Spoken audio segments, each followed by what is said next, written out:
조갑제 TV 시청자 여러분 안녕하십니까? 2024년 11월 15일 오후 7시입니다. 오늘은 온통 검찰 법원의 날입니다. 검찰 법원이 정치와 관계되는 사건을 수사하고 선고한 날입니다.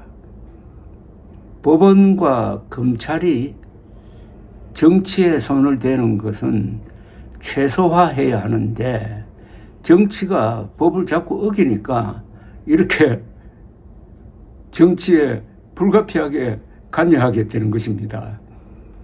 이 정치와 법원, 검찰은 서로를 존중하면서 서로 좀 멀리 있는 게 좋습니다. 그런데 한국은 이게 같은 덩어리로 막 돌아가니까 사법의 정치화, 검찰의 정치화 또는 정치의 사법화가 동시에 이루어지고 있습니다.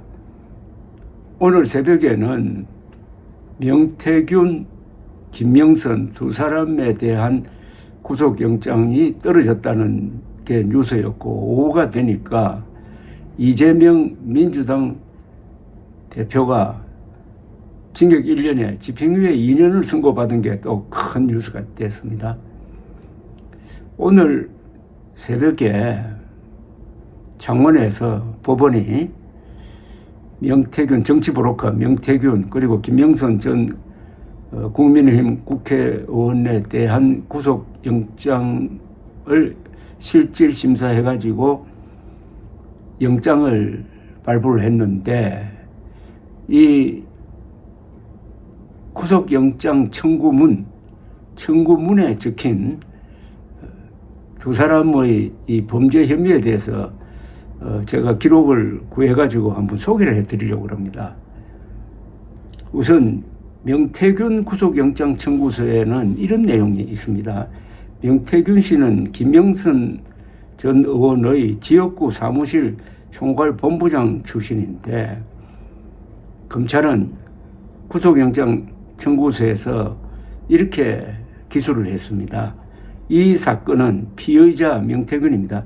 피의자가 국민의힘 당대표, 대통령 후보 부부 등 정치인들과의 친분을 과시하며 사선 국회의원인 김명선을 내세워 지방선거에서 공천을 받고 싶어하는 지역사업가인 배모 이모에게 자신에게 협조하면은 공천을 받을 수 있는 것처럼 말하며 그들로부터 합계 2억 4천만 원을 교부받고 이후 대통령이 되자 대통령 후보 및 측근들과의 친분을 더욱 과시하며 자신 덕분에 김명선이 제21대 국회의원 보궐선거에서 국민의힘 소속 후보의 당선이 유력한 지역에 전략공천을 받은 것이고, 향후 선거에서도 전략공천을 받을 수 있게 해주겠다며 김명선에게 국회의원의 세비 절반을 요구하여 김명선으로부터 약 7,600만 원을 교부받은 사건인 바, 이는 일반인이 정당의 공천 과정에 관여했다고 주장하고 이를 통해 경제적 이득까지 취한 사건으로서 헌법이 규정하는 대의제 민주주의 제도를 정면으로 훼손한 사건입니다. 자금력의 대소에 따라 선거권자들의 민의를 왜곡시키거나 후보의 능력이나 자질 또는 정책이 아닌 경제력 등에 의해 선거 결과가 좌우되지 않도록 하는 것은 우리 사회의 민주주의 제도를 지키기 위한 양보할 수 없는 가치라고 할 것입니다. 피의자는 이 사건 범행 과정에서 스스로 국회의원과 같은 지위에서 정치 활동까지 하여 민의를 왜곡하고 정치 권력과 검권을 결합시킴으로써 대의제 민주주의의 원리를 왜곡하고 정치 자금의 투명성을 심각하게 훼손한 것으로 사안이 매우 중요합니다. 이러한 사안을 구속까지 할 필요가 없는 가벼운 사안이라고 본다면 국민들이 어렵게 일구어낸 정당을 통한 대의제 민주주의 시스템의 유지와 검권과 결부되지 않은 선거의 공정성 및 투명성에 대한 주권자인 국민의 기대를 저버리는 것과 다름없습니다. 상당히 좀 어렵게 논리적으로 이론적으로 썼습니다만은 요지는 명태균 씨가 김명선 사선 의원입니다. 사선 의원을 내세워 가지고 좀 돈을 받고 또 김명선 의원으로부터 앞으로 또 한 번 전략공천을 해주겠다는 약속을 하면서 또 돈을 받고 해가지고 결국 공천과 돈이 연결되었다는 겁니다. 그래서 검찰은 공천이 돈과 연결되어서 돈이 좌지우지되는 그런 공천을 하는 것은 민주주의에 반하는 것이므로 이것은 엄중 처벌해야 된다. 이렇게 논리를 세웠는데 여기 보면은 신분을 과시했다 하는 내용이 나옵니다. 신분을 과시했는데 그러면은 누구와의 신분을 친분이라고 그랬습니다. 친분을 과시했다. 친분을 과시했는데 친분을 과시한 대상자가 뭐 몇 사람 있지만 특히 대통령 후보 부부와의 친분을 과시했다. 그래 해서 상당히 좀 나쁜 짓을 했다 이런 이야기입니다. 그러니까 윤석열 김건희 부부와의 친분을 과시해가지고 여기서는 돈을 받는데 이용을 했다 이런 뜻으로 지금 범죄 혐의를 구성을 했습니다. 이렇게 되면은 또 김건희 여사로부터 2차례 돈 봉투를 받았다는 진술도 했습니다. 그래서 이 사건을 언론은 뭐라고 지금 이름을 붙였느냐 하면은 윤석열 부부 공천 개입 의혹 사건입니다. 윤석열 부부 공천 개입 의혹 사건이다. 그렇다면은 자연히 명태균이 친분을 과시하도록 한 2사람 그리고 김명선이 전략공천을 받도록 도와준 것으로 보이는 윤석열, 김건희 2사람에 대한 조사가 필요하다는 겁니다.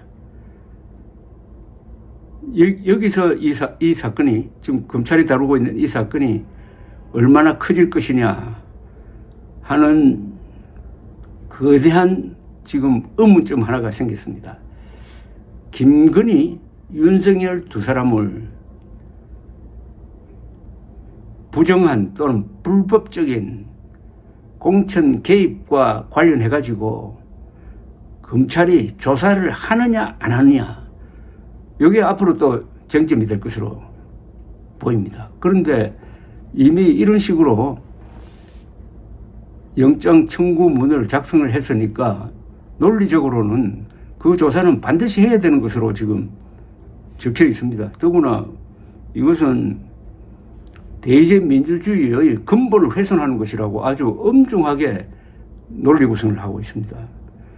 이와 연관해가지고 김명선 구속영장 청구서의 몇 개 문장을 소개해 드리겠습니다. 이렇게 적혀 있습니다. 김명선, 즉 피의자는 사선 국회의원으로 가지고 있는 인맥을 활용하여 지역에서 여론조사 업체 운영자에 불과하던 명태균을 국민의힘 당대표, 대통령 후보 등에게 소개하고 이 사건 범행 과정에서 스스로 국회의원으로서의 지위를 포기하고 오로지 선거에 당선되기 위해 일반인인 명태균을 국회의원과 같은 지위에서 정치활동을 할 수 있도록 묵인하고 이른바 공천장사를 할 수 있도록 그를 도와 그액의 정치자금을 교부받기도 하였고 결국에는 피의자 자신도 명태균에게 세비의 절반을 교부하고 의정활동의 대부분을 의존하는 지경에 이르렀는 바 이는 유권자의 민의를 왜곡하고 정치 권력과 정권을 결합시킴으로써 대의제 민주주의의 원리를 왜곡하고 정치자금의 투명성을 심각하게 훼손한 것으로 사안이 매우 중대합니다. 이 대목입니다. 이 사건 범행 과정에서 김명선은 스스로 국회의원으로서의 지위를 포기하고 그러니까 국회의원으로서의 독자성, 주체성을 포기하고 선거에 당선되기 위해서 일반인인 명태균을 오히려 국회의원과 같은 지위에서 정치 활동을 할 수 있도록 묵인해가지고 공천 장사까지 하게 이르렀다 이런 얘기죠. 그러니까 이게 국회의원이라는 자리를 이 돈벌이 수단으로 써먹었다. 아주 엄중한 지적입니다. 공천 개입 과정에서 이제 돈이 오고 갔느냐가 제일 중요하죠. 공천 개입에서 돈 문제만 거의 개재가 되지 않으면 그걸 처벌하는 것은 상당히 좀 어렵습니다.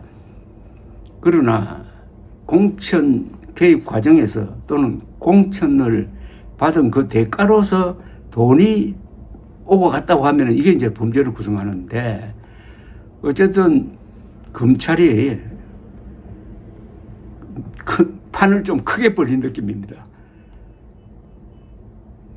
대의제 민주주의를 훼손하는 권력과 금권의 결탁. 그렇다면 이게 정말로 농담이 아니라 이게 진짜 국정농단이 아닌가 하는 생각이 듭니다. 이런 게 바로 국정농단이 아니겠느냐. 최순실 국정농단, 이건 나중에 알고 보면은 그걸 국정농단이라 부를 수 없을 정도로 아주 작은 문제였는데, 이건 대통령 부부가 직접 공천 개입 의혹을 일으키고 그 결과로서 돈이 오고 가는 정황, 물론 김건희 여사나 윤석열 대통령이 돈을 받았다는 게 아니고 두 사람과의 친분을 과시해가지고 이렇게 공천 장사를 했다? 앞으로 이 사건을 검찰이 어떻게 가져갈 것인지에 따라서 전국의 방향이 또 달라질 가능성도 있습니다. 감사합니다.